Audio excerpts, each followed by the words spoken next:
네, 오늘 함께 나눌 하나님 말씀 먼저 보도록 하겠습니다. 룻기 1장 1절부터 6절까지 말씀 함께 나누도록 하겠습니다.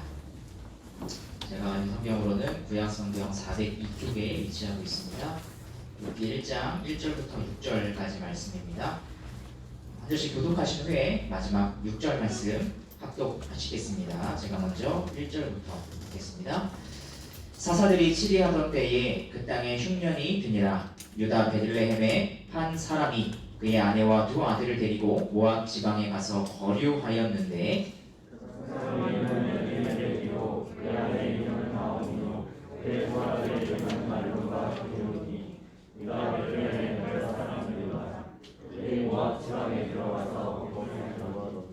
나오미의 남편 엘리멜렉이 죽고 나오미와 그의 두 아들이 남았으며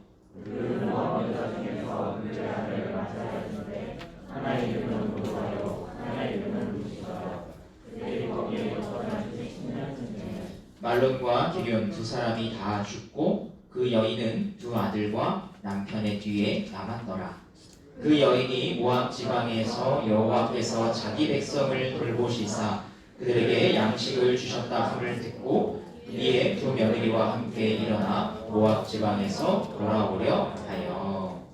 제가 먼저 드린 임을 위해 기도하는 시간 갖도록 하겠습니다.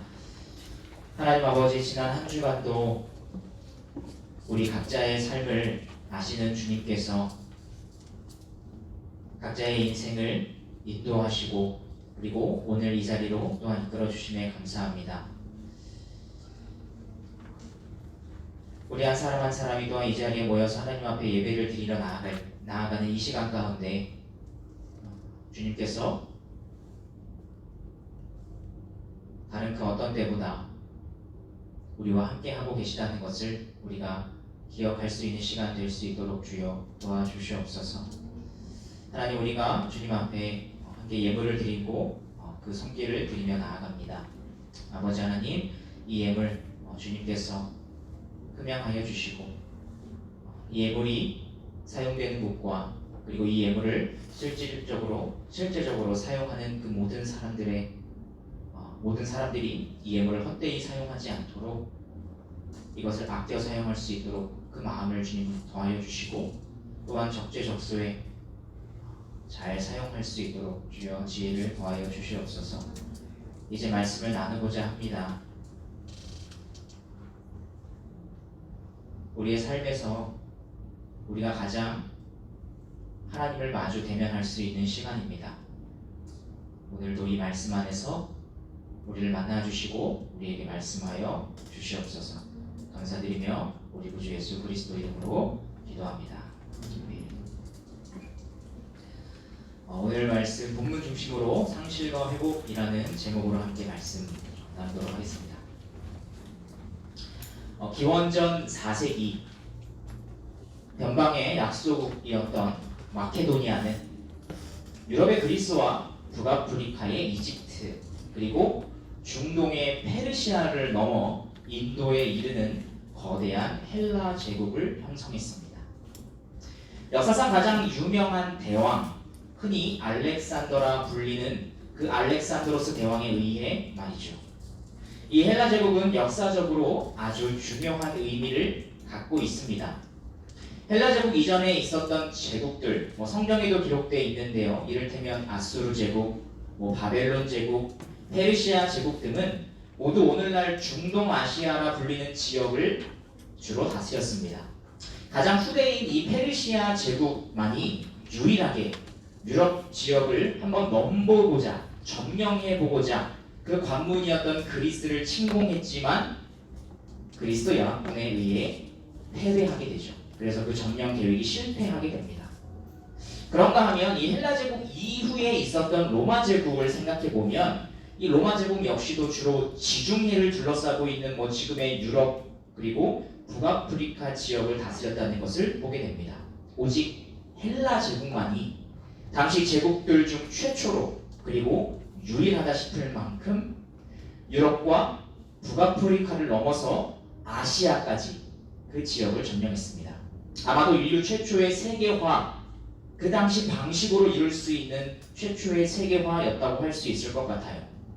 즉 헬라 제국의 중요성은 단지 점령한 어떤 영토의 넓이만이 아니라 동양과 서양 두 문화가 교류할 수 있는 토대를 마련한 것입니다. 아리스토텔레스의 제자였던 이 알렉산드로스 대왕은 단지 넓은 영토를 점령하는 것만을 그의 인생의 과업으로 삼은 것이 아니라 하나의 통일된 사상과 문화를 만들고자 했습니다. 그래서 탄생한 것이 여러분도 역사 시간에 한 번쯤은 배워보셨을 뭐죠? 헬레니즘이에요. 그죠?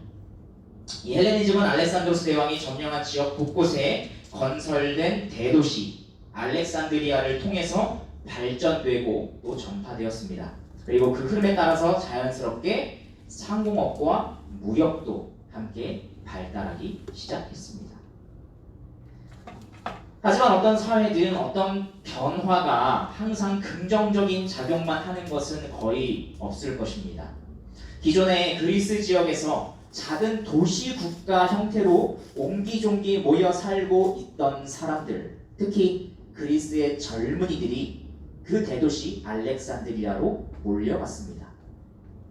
의식주의에 그다지 많은 관심을 기울이지 않았고 또 노예들이 대신 일을 다 해주었기 때문에 철학이 발달할 수 있었던 이 그리스 사람들에게 처음 접한 페르시아의 문화는 너무도 화려했고 큰 즐거움을 주었습니다. 그런데 막상 지내다 보니까 너무 힘이 드는 거예요. 살인적인 물가에 취직은 안 되고 공용화가 된 헬라어를 유창하게 구사할 줄 모르면 사람 취급도 받지 못했습니다. 도시는 화려한데 그 안에 인간미가 없는 겁니다. 그래서 점점 많은 이 그리스 사람들은 이전에 주로 가졌던 질문들, 만물은 어떻게 존재하는가? 세상이란 무엇인가? 본질은 무엇인가? 라고 하는 이 형이상학적 질문이 아니라 어떻게 살아야 하는가? 라는 실존적 질문에 직면하기 시작했습니다. 그리고 이때 이 실존적 질문에 답을 제시하는 두 사람이 등장했는데 바로 스토아 철학의 창시자인 제논과 에피쿠로스 철학의 창시자인 에피쿠로스입니다. 스토아 철학과 이 에피쿠로스 철학은 비슷한 시대 배경 속에서 탄생한 사상인 만큼 그 기저에는 공통점이 있어요. 어떻게 살아야 하는가 라는 이 실존적인 질문에 대한 답을 제시하다 보니까 아주 실천적이고 또 실용적인 철학으로 발전했다는 것과 또한 모든 만물이 물질로 구성되어 있다는 유물론을 기반으로 하고 있다는 것이 이 두 가지 사상의 공통점이었습니다. 그럼에도 근데 차이가 있는데 에피쿠로스 철학은 세계가 단지 원자라고 하는 물질들의 조합으로 이루어져 있다라고 본 반면에 스토아 철학은 세계가 그런 물질들로 이루어져 있다는 것은 동의하지만 그 배후에 로고스라고 하는 어떤 완벽한 원리가 있어서 그 원리가 목적하는 대로 이 물질 세계가 흘러간다라고 보았습니다. 이러한 이해에 따라서 이제 이 두 철학은 인생의 목적과 삶에 대한 자세가 완전히 달라집니다. 에피쿠로스 철학은 이를테면 이렇게 말을 합니다. 어차피 이 세상은 그저 물질들의 조합일 뿐 목적 없이 흘러간다. 그러므로 고통이 있다면 최대한 피해야 하는데 어차피 목적이 없는 거니까요. 최대한 피해야 하는데 너무 큰 쾌락을 추구하려 해도 오히려 고통이 따르기 때문에 작지만 지속적인 쾌락을 추구해야 한다. 그러한 삶이 좋다라고 말했습니다. 여기서 그들이 말하는 쾌락은 육체적인 쾌락이라기보다는 오히려 정신적인 쾌락이에요. 그래서 에피쿠로스 철학이 추구한 것은 쉽게 말해서 복잡한 대도시를 떠나는 안빈낙도의 삶, 즉 오늘 말로 하자면 힐링입니다. 힐링을 추구하며 살았어요. 실제로 이 창시자인 에피쿠로스는 정원이라고 불리는 어떤 대안 공동체를 만들어서 사람들과 함께 생활했다고 합니다. 반면에 스토아 철학은 이렇게 말을 합니다. 어차피 이 세상은 로고스가 목적하는 대로 흘러간다. 그러므로 고통이 있다면 그것을 잘 받아들여야 하고 어떤 것에 의해서도 마음이 흔들리지 않는 부동심의 상태를 유지해야 한다라고 말입니다. 그래서 스토아 철학은 대도시를 떠나지 않더라도 그 안에서 정신 승리하는 삶을 살아야 한다고 말했습니다. 고통을 고통이 아니라고 여기면서 말입니다. 그리고 이러한 삶의 자세는 결국 운명론으로 이어집니다. 운명은 결정되어 있다. 고통이 온다면 그냥 받아들여야 된다. 이렇게 기원전 3세기에 등장한 이 두 철학은 수백 년이 지난 기원 후 1세기 그 로마 제국에서도 계속해서 큰 영향을 끼쳤던 것으로 보입니다. 바울이 선교 사역을 하던 중 아테네에 잠깐 들렸을 때 그는 이 두 철학을 따르는 사람들과 논쟁을 벌였다고 기록되어 있기 때문입니다. 사도행전 17장 18절이에요. 어떤 에피쿠로스와 스토아 철학자들도 바울과 쟁론할세. 어떤 사람은 이르되 이 말쟁이가 무슨 말을 하고자 하느냐 하고 어떤 사람은 이르되 이방신들을 전하는 사람인가 보다 하니 이는 바울이 예수와 부활을 전하기 때문이더라. 그렇다면 수천 년이 지난 오늘날은 어떨까요? 저는 오늘날에도 이 두 철학이 여전히 살아있다고 생각합니다. 인생에 지친 현대인들에게 고통을 피하라거나 아니면 받아들이라는 다양한 형태의 메시지와 수많은 방법들을 전하면서 말입니다. 단지 에피크로스 혹은 스토아라고 하는 어려운 이름을 내걸지 않고 있을 뿐이죠. 여러분은 어떠신가요? 나도 모르는 새에 이 두 가지 철학 중 한 가지 혹은 때에 따라 번갈아가며 따라가고 있다는 것을 발견하진 않으셨습니까? 어떻게든 고통을 피하려고 하거나 아니면 어쩔 수 없는 운명이라 생각하며 받아들이거나 말입니다. 우리는 지난주부터 룻기의 말씀을 함께 나누기 시작했습니다. 처음 말씀을 나누면서 살펴보았던 것은 이 룻기의 시대적 배경이었어요. 이를 통해서 그 극심한 충면으로 인해 약속의 땅을 벗어나 모압 땅으로 피신한 엘리멜렉과 그의 가족에 대해 그것이 옳은 행동이었느냐 그런 행동이었느냐 그것을 말하기 전에 애초에 그 이스라엘 땅에 흉년이 임했던 이유가 무엇이었는지에 대해 먼저 살펴보았습니다. 혹시라도 기억이 잘 나지 않으신다거나 듣지 못하신 분이 혹시 이 자리에 계시다면 이청년부 유튜브 페이지를 찾아가 들어가 보시기 그리고 가능하다면 좋아요와 구독 네, 있으니까 활용을 해주세요. 오늘부터는 룻기의 본문으로 그래서 바로 들어가 보도록 하겠습니다. 최악의 흉년이 이스라엘을 덮쳐왔을 때 이 엘리멜렉은 재빨리 소유하고 있던 땅의 경작권을 팔았습니다. 그리고 그 돈을 갖고 가족을 챙겨서 자신의 가문이 하나님께 분배받은 땅, 그 유다 베들레헴을 신속히 떠났습니다. 베들레헴은 예루살렘 남쪽으로 한 8km 정도 떨어져 있는 작은 촌락이에요.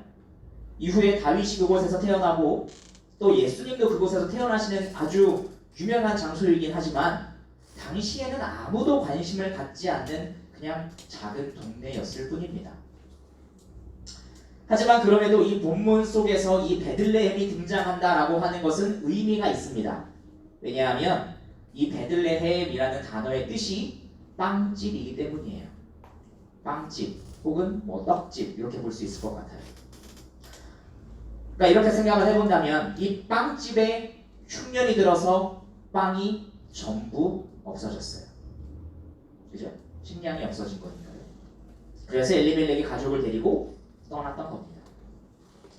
이렇듯 룻기는 첫 시작부터 표현의 아이러니를 통해 점차적으로 비극을 극대화시키는 목적을 가지고 있습니다. 빵집에 빵이 없네. 어떻게 그럴 수 있는 걸까? 이러한 표현의 아이러니는 2절에도 계속됩니다. 2절은 이제 본격적으로 등장인물들의 이름을 알려주고 있는데요. 가장 먼저 엘리멜렉이 나오고 이어서 그의 아내 나오미와 그 부부의 두 아들 말론과 기론이 나옵니다. 엘리멜렉이라는 이름의 뜻은 우리가 지난주에 먼저 살펴보았듯이 나의 하나님은 왕이시다 라는 뜻이에요. 그리고 이런 엘리멜렉의 아내 나오미의 이름은 기쁨 혹은 아름다움 이런 뜻을 갖고 있어요. 그러니까 두 사람 모두 아주 좋은 뜻을 가진 이름을 가지고 있는 것이죠.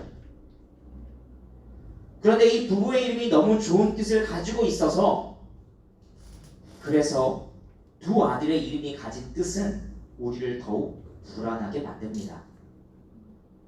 말론의 뜻은 질병 혹은 병든 자이고 기련의 뜻은 연약함 혹은 죽음이기 때문입니다. 자, 빵집에 빵이 없어서 약속의 땅을 떠난 이 엘리멜렉의 가족은 과연 무슨 일을 겪게 될까요? 엘리멜렉과 그의 가족이 처음 베들레헴을 떠나려고 했을 때에 그들은 이민을 생각한 게 아니에요. 우리는 이것을 1절 하반부에 나오는 거류하였는데 라는 표현을 통해 알 수 있습니다. 이 말은 잠깐 흉년을 피할 목적으로 모압 땅에 잠깐 갔다는 걸 의미해요. 마치 나그네처럼 말입니다. 하지만 그렇게 거류를 목적으로 시작된 이 가족의 여정은 그 목적대로 단순히 얼마간 기근을 피하는 것으로 끝나지 않았습니다. 2절을 보니까 거기 살더니 라고 나오고 4절 하반부로 넘어가면 뭐라고 나옵니까? 거주한 지 10년쯤에 라고 하기 때문입니다. 결국 정착을 한 거죠. 막상 모압에 가보니 그곳이 너무 좋아 보였나 봅니다. 그럴 것이 아마도 이 가족이 도착했을 것으로 학자들이 예측하는 지역은 모압 중에서도 북부 지역인데 이곳은 중동 지역에서도 거의 유일하게 비가 많이 내리는 고원지대예요. 저도 이제 이걸 보면서 구글 어스로 한번 봤거든요. 여러분 사해바다 아시죠? 사해바다 바로 동편이에요. 바로 오른쪽에 붙어있는. 지도로 보시면 거기가 이렇게 산맥으로 이루어져 있는 걸 보실 수 있을 겁니다. 고원지대예요. 그래서 이제 잠깐 거류하려고 했던 그 땅에 이 가족이 정착한 것 같아요. 막상 도착하고 보니까 살만한 거죠. 너무 지형이 가나안 땅과는 달리 너무 좋아요. 좋은 땅에 자리를 잡았으니까 엘리멜렉의 가족은 그 후로 행복하게 잘 살았습니다 라는 말이 나올 법합니다. 아니 정말 그렇게 나오면 좋겠어요. 하지만 그런 바람과는 달리 돌연 3절은 우리에게 큰 충격을 선사합니다. 엘리멜렉이 죽었습니다. 2절 마지막에 거기 살더니를 끝낸 직후에 엘리멜렉이 죽었다는 말이 곧바로 등장합니다. 이 거기 살더니 라는 말과 3절의 시작 그 사이에는 지금 우리가 보고 있는 이 개역 개정에는 번역되어 있지 않은 작은 단어 하나가 있어요. 영어 성경 중에 최대한 이 원문을 직역하려고 노력한 버전이 있는데요. NASB라고 하는 그 영어 성경 버전을 보면 그 단어를 번역해 놨습니다. them이라고 번역을 해놨어요. 즉 그때의 라고 말입니다. 정확히 얼마의 시간이 흐른 뒤인지는 모르겠지만 약속의 땅을 떠나서 모압 땅에 간 엘리멜렉이 거류민에서 이민자로 나그네에서 정착자로 바뀐 바로 그때에 엘리멜렉이 죽었다고 우리에게 말해주고 있는 것 같아요. 그리고 그와 동시에 이제 시점은 엘리멜렉 중심에서 나오미 중심으로 바뀝니다. 나오미는 그때에 남편을 잃었습니다. 사람에게 있어서 가장 큰 슬픔 중 하나는 배우자를 잃었을 때라고 하는데 나오미는 심지어 낯선 타국 땅에서 가장 의지했을 남편을 잃었습니다. 그래도 나오미는 어떻게든 버텼던 것 같아요. 그녀에겐 아직 사랑하는 두 아들이 남아 있었으니까요. 말론과 기럧. 이 두 아들은 심정적으로는 나오미의 위로였고 또 당시 그 남성 중심적인 고대 사회를 생각해 보면 나오미를 먹여 살릴 수 있는 노동력이자 생명 그 자체였어요. 게다가 이 두 아들만 살아있다면, 그래서 이 두 아들을 통해서 후손이 계속 이어지기만 한다면 언젠가 다시 그 약속의 땅으로 돌아갔을 때 나오미의 집안이 하나님께 분배받은 땅, 경작권은 팔았지만 그래도 아직 소유하고 있는 그 땅을 다시 돌려받을 수 있는 기회가 있었습니다. 팔았던 경작권을 다시 값을 주고 사오거나 희년이 찾아왔을 때 돌려받을 수 있는 기회가 있었다는 말이에요. 큰 슬픔이 있었지만 그렇다고 모든 희망이 사라진 것은 아니었습니다.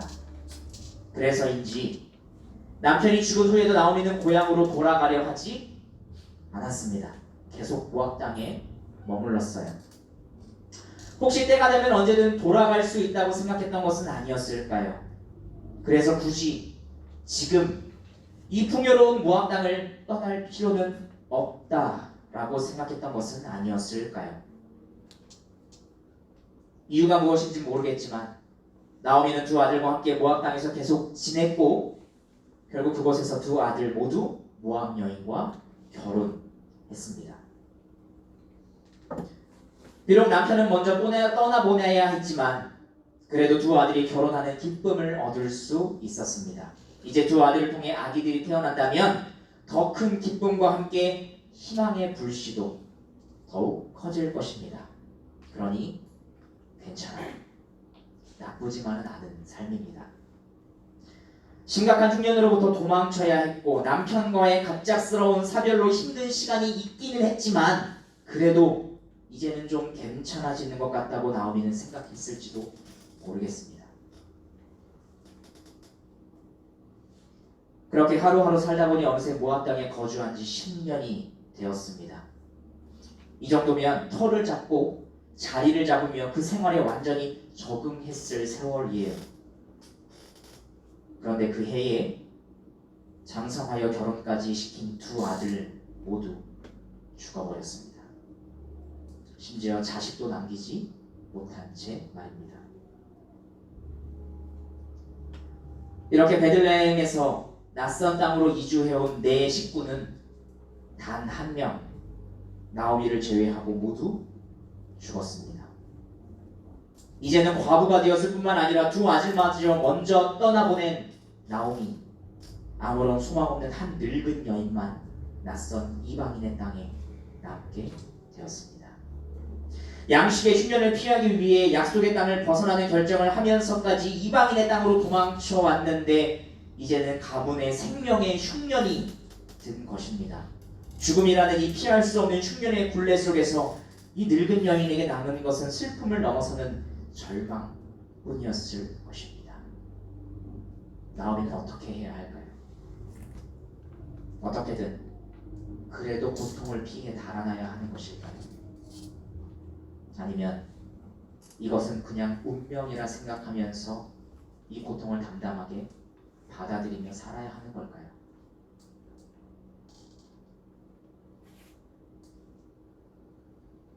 오늘 본문 말씀은 나오미에게 이와는 다른 또 하나의 답을 제시합니다. 또 한 번의 아이러니. 그러나 이전과는 다른 아이러니를 등장시키면서 말입니다. 인생에서 가장 극심한 슬픔과 절망에 빠졌을 이 늙은 여인의 귀에 한 소문이 들리기 시작했습니다. 하나님의 징계로 기근이 들어 황폐해졌던 고향 베들레헴에 다시 양식이 생겼다는 소문이 말입니다. 본문 6절입니다. 그 여인이 모압 지방에서 여호와께서 자기 백성을 돌보시사 그들에게 양식을 주셨다 함을 듣고 이에 두 며느리와 함께 일어나 모압 지방에서 돌아오려 하여 남편도 자식도 모두 사라졌습니다. 누군가의 아내였고 누군가의 어머니였던 순간들이 이제는 모두 과거가 되어 버렸습니다. 그래서 6절은 나오미를 향해 그 여인이라고 부릅니다. 한 여자의 삶에 부여됐던 중요한 두 가지 정체성이 완전히 상실되어서 나아가야 할 길을 잃어버린 것을 이런 표현으로 보여주고 있는 것입니다. 이름마저 사라져버린 여인. 이제는 그냥 그 여인이라고 불린 나오미. 하지만 그런 가장 절망적인 순간에 뒤이어 좋은 소식이 담겨 있습니다. 고향 땅 베들레헴에 다시 먹을 것이 생겼다는 것입니다. 빵집에 빵이 생겼어요. 이것은 단지 양식이 생겼다는 것만을 의미하는 것이 아닙니다. 본문에 나와 있는 대로 이제 징계는 끝났고 여호와께서 다시 자기 백성을 돌봐주신 것입니다. 이 소식을 듣고 절망에 빠진 그 여인은 다시 고향으로 돌아가기로 결심합니다. 왜냐하면 이 소식과 함께 그동안 그녀가 잊고 있었던 그러나 이제는 그녀에게 남은 유일한 정체성이 떠올랐기 때문입니다. 나도 여호와의 돌봄을 받을 수 있는 백성이라는 정체성 말입니다. 그 누구도 빼앗아갈 수 없는 이 정체성이 그녀에게 다시 떠올랐기 때문입니다. 그녀는 단지 고통을 피하거나 그저 그 고통을 받아들이는 것이 아니라 고통마저도 다스리는 그 분의 품으로 돌아가고자 했습니다. 여러분도 잘 아실 법한 현대의 가장 유명한 목사님 중에 한 분으로 아마 팀 켈러 목사님을 꼽을 수 있을 것 같습니다. 우리나라에 요즘에 아주 많은 책들이 번역이 되고 있죠. 그 중에 고통에 답하다라는 책이 있어요. 여러 가지 이 책을 보시면 여러 가지 신학적인 논증 아니면 변증 다른 사상들과의 기독교를 대조하는 거 여러 가지가 나와 있는데 사실 저는 그 여러 가지 것도 중요하지만 특별히 이 책의 아주 독특한 점이라고 한다면 좋은 점이라고 한다면 팀 켈러 목사님이 심무하셨던 그 리디머 교회에서 있었던 많은 성도들 중에 실제로 고통을 겪은 그 성도들의 실제 사례가 각 챕터 후반부에 이렇게 기록이 되어 있어요. 그 중에 한 사례를 좀 읽어드리겠습니다. 제목은 혼자 헤쳐나가라고 떠맡기지 않으셨다. 성인이 되고 얼마 지나지 않아서부터 신앙의 위기가 찾아왔다. 개인적으로 무슨 큰 시련이 있었던 것은 아니다. 의사가 되는 수련을 받으면서 말로 닿을 수 없는 어려움을 겪는 이들을 보살피는데 힘을 보탰다. 7살짜리 꼬맹이가 끔찍한 교통사고를 당한다든지 25 젊은 나이에 유방암 진단을 받는다든지 크리스마스 날 심장마비로 쓰러진다든지 하는 시기였다. 한두 번 본 것이 아니었다. 수많은 환자들을 치료했다. 남편 베리와 함께 이처럼 도전적인 환경과 씨름하고도 헤쳐나오면서 신앙 또한 치열한 검증 과정을 거쳤다. 하나님은 우리의 믿음을 키우셔서 주님을 깊이 의지하게 하셨다. 그분을 이해하지 못하는 순간에도 마찬가지였다. 세월이 흐르고 인간 생리가 얼마나 복잡한지 더 깊이 알아갈수록 인체의 모든 기관이 제대로 돌아간다는 사실이 더 큰 놀라움으로 다가왔다. 잠에 골아떨어진 사이에도 숨을 쉬고 소화를 시키며 암과 싸울 수 있다는 건 참으로 경이로운 일이었다. 차를 몰고 집에 돌아올 때마다 정교한 자극 하나에도 균형이 무너지기 쉬운 자연을 바라보며 만사가 순전히 하나님의 은혜라는 생각을 하고는 했다. 그러기에 고난과 고통 앞에서 흔히 던지는 왜 내게 이런 일이 같은 식의 질문은 우리 사전에 애당초 없었다. 도리어 스스로 묻는다. 어째서 내게는 이런 일이 생기지 않았던 거지? 이렇게 공짜로 끊임없이 복을 누릴 만한 공로가 있는 것도 아니잖아. 2012년 초 어머니의 난소암이 재발되고 전이까지 되었다는 진단을 받았다. 말기라고 했다. 우리 4식구와 뱃속의 셋째 아들까지 포함해 5식구가 애리조나주의 부모님 댁에 들어가 살면서 마지막 시간을 함께 보내기로 했다. 어머니는 그로부터 3주 만에 숨을 거두고 주님 품에 안겼다. 병이 끝을 향해 달려가던 마지막 며칠 동안 어머니의 의식은 점점 혼미해졌지만 놀랍게도 성경 말씀을 중얼거리곤 했다. 마음이 얼마나 단단히 새겨졌던지 질병이 정신을 황폐하게 만들어 횡설수설하는 상태에서도 하나님의 말씀만큼은 그대로 살아남았던 것이다. 어머니를 땅에 묻으면서 내게도 그 거룩한 말씀을 단단히 간직하게 하셔서 훗날 죽음을 앞둔 상황에서도 하나님의 말씀을 죽게 도록 고백하게 해달라고 기도했다. 그해 8월 우리 부부는 셋째 아들을 세상에 반갑게 맞아들였다. 둘째를 낳은 지 3년 만이었다. 아기가 생후 14주쯤 되던 화창하고 따뜻한 11월의 어느 날 오후 직장에서 더없이 행복한 우리 집으로 돌아왔다. 고모 아주머니가 낮잠을 자던 아기를 막 깨우던 참이었다. 두려움에 사로잡혀 내지르는 아주머니의 비명소리가 내 귀를 관통했다. 도대체 무슨 일인가 싶어 침실로 달려갔다. 아이가 죽었음을 한눈에 알 수 있었다. 그 순간 가장 먼저 뇌리에 떠오른 건 욥기 1장 21절이었다. 주신 이도 여호와시오 거두시니도 여호와시오니 여호와의 이름이 찬송을 받으실지니이다. 곧이어 데살로니가전서 5장 8절이 떠올랐다. 범사에 감사하라. 이것이 그리스도 예수 안에서 너희를 향하신 하나님의 뜻이니라. 오랜 훈련 기간이 갑자기 찾아왔다. 꼭 필요한 시점에 꼭 필요한 자질을 갖추게 하시는 성령님의 놀라운 능력과 함께였다. 서둘러 남편에게 전화해서 와이어트가 숨졌으니 어서 집으로 오라고 했다. 스피커폰으로 911에 신고를 하면서 동시에 심폐소생술을 실시했지만 의례적인 절차에 지나지 않는다는 것을 잘 알았다. 경찰과 형사들이 다녀갔다. 타살 가능성은 없다고 했다. 검시관이 와서 시신을 실어 가겠다고 했다. 거절했다. 하나님과 씨름해 보기 전에는 아기를 포기하고 싶지 않았다. 적어도 따져보기라도 해야 할 것 같았다. 구하면 얻을 것이며 얻지 못하는 건 구하지 않기 때문이라는 말씀을 기억했다. 재판관에게 끈질기게 매달려 견디다 못해 요구를 들어주게 만들었던 과부와 겨자씨 말하는 믿음 이야기도 알고 있었다. 우리 부부는 고모 아주머니와 함께 1시간 동안 아들 아이를 되살려달라고 기도했다. 나사로처럼 실질적으로 몸으로 부활하게 해주시길 간구했다. 하나님의 보좌 앞에 담대하게 나가서 단도직입적으로 요청했다. 슬픔에 짓눌려서가 아니라 말짱한 정신으로 아기를 되돌려 주시길 강청했다. 하지만 내 뜻대로가 아니라 주님의 뜻이 이루어지길 구했다. 하나님은 기도를 들으셨다. 그리고 안 된다라고 하셨다. 나는 알겠습니다라고 말씀드렸다. 다만 이런 비극을 내 힘으로는 감당할 도리가 없으니 꼭 도와주시길 요청했다. 사인은 체위성 질식 또는 유아 돌연사 증후군으로 밝혀졌다. 아기는 어느 하나 아픈 데도 없이 건강한 상태였다. 하지만 이것이 결말은 아니었다. 주님은 이 어려움을 헤쳐나가는 일을 우리 손에만 떠맡겨 놓을 뜻이 전혀 없음을 거듭 보여주셨다. 하나님은 자신을 나타내셨고 그리스도의 몸을 내어주셨다. 와이어트가 세상을 떠난 다음날 아침 친구 둘이 전화도 없이 찾아와서 우리 아이들을 돌봐주었다. 리디머 교회 공동체는 기도의 전사들과 섬김의 용사들을 출동시켰다. 음식을 보내왔다. 니카라과와 아칸소, 텍사스, 애리조나에서 가족들이 비행기를 타고 날아오자 숙소를 마련해주고 한 동네의 아파트를 빌려주었다. 브루클린에 사는 고모 아주머니에게 음식을 보내주고 장례 예배를 준비하고 진행했으며 부고장을 돌려주었다. 자질구레한 일 하나까지 빠뜨리지 않고 손을 써주었다.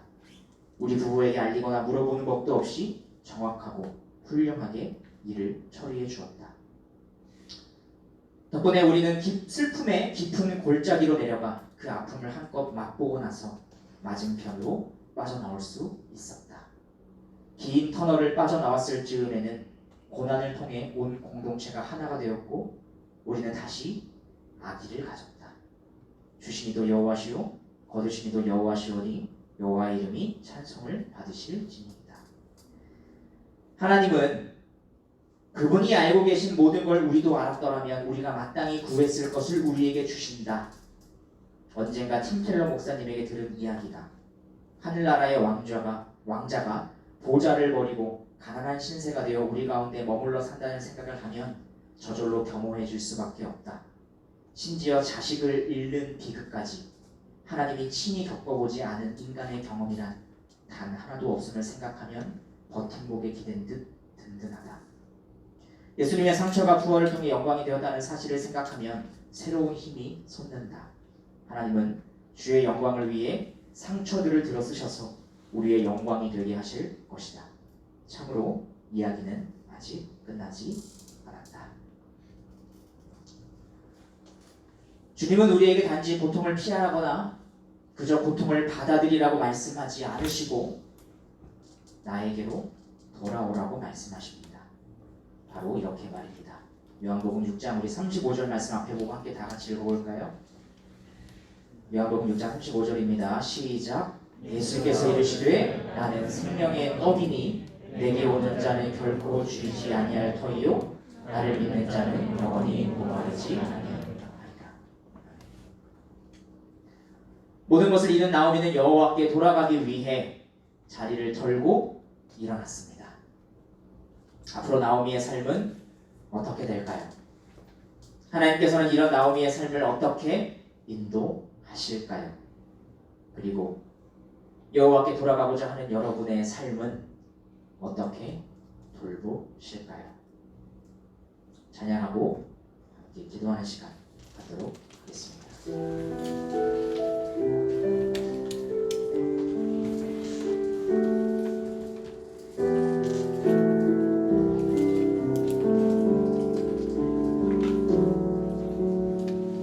내 백성이 나를 떠나 돌아섰지만 내 사랑이 내 백성을 포기 못하니 내 모든 것 내어주고 나 그들을 얻으리라. 여호와께 돌아가자. 우린 돌아서도 그는 편치 않네. 여호와께 돌아가자. 우린 넘어져도 그 사랑 우선 다시 한번 고백하겠습니다. 내 백성이 나를 떠나 돌아섰지만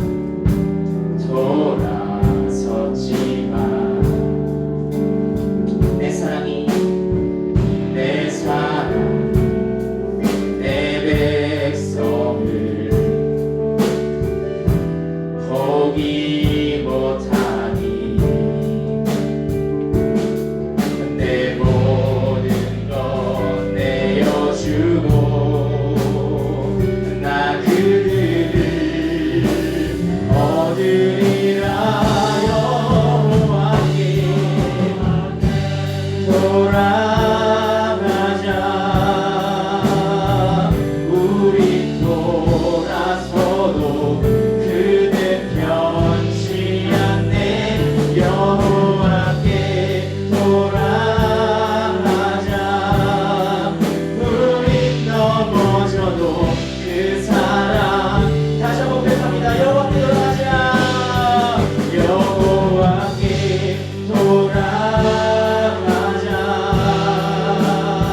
우리 인생에서 우리가 살아갈 때 한편으로는 이 세상이 타락과 함께 죄가 있기 때문에 또 한편으로는 내가 지은 죄로 인한 징계로 인해서 그리고 또 마지막으로는 우리가 이해할 수 없는 하나님의 영광을 위해서 때때로 우리 삶에는 고통이 찾아오곤 합니다.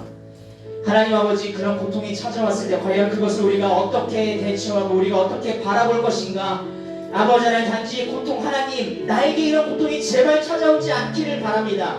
내 인생에서 주님, 나는 단 한 번도 좀 아프지 않았으면 좋겠습니다 라고 말하며 고통을 피하려고 하진 않았는지, 아니면 그냥 하나님 이 고통 그저 그러려니 하고 내가 받아들여야 하는 겁니까? 라고 그냥 그런 운명론이나 숙명론에 빠져서 그냥 그렇게 살아가려고 했던 것은 아니었는지 주님, 나를 다시 돌아보게 하시고 하나님, 오히려 그런 고통이 왔을 때 아버지 하나님, 우리가 주님께로 돌아가보지 않은 마음이 우리 안에 불붙듯 일어날 수 있도록 주여 도와주시옵소서. 우리가 그런 고통을 찾아왔을 때 우리가 잊어서는 안 되는 것은 다른 무엇보다도 우리 역시도 비록 고통 가운데 있다 할지라도 우리는 주님으로부터 돌봄을 받을 수 있는 백성이라는 그 정체성을 잊지 않으므로 우리가 주님께 돌아갈 수 있는 자들이라는 것을 기억하게 하여 주시옵소서. 우리 시간 주님의 이름을 부르시고 함께 기도하시며 나가도록 하시겠습니다. 주여.